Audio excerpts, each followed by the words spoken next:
কিছু সত্য কথা আছে যা কেউ মুখে বলে না, কিন্তু জীবন প্রতিদিন শিখিয়ে দেয়। সবাই তোমার হাসিটা দেখবে, কিন্তু সেই হাসির পেছনে লুকানো কষ্টটা খুব কম মানুষই বুঝবে। তাই নিজের কষ্টকে দুর্বলতা ভেবো না। যে মানুষটা আজ তোমাকে অবহেলা করছে, একদিন হয়তো তোমার মূল্য বুঝবে, কিন্তু ততদিনে তুমি যেন নিজেকে হারিয়ে না ফেলো। জীবনে সবাই পাশে থাকবে না, কেউ আসবে, কিছু শিখিয়ে চলে যাবে, আর কেউ চলে গিয়ে তোমাকে আরো শক্ত হতে শেখাবে।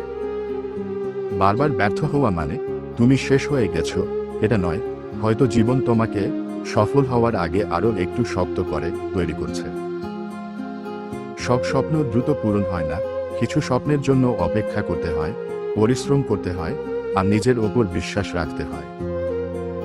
মনে রেখো, জীবন সব কথা মুখে বলে না, কিছু শিক্ষা সময় দেয়, আর কিছু শিক্ষা মানুষ। তাই থেমে যেও না, তোমার গল্প এখনো শেষ হয়নি।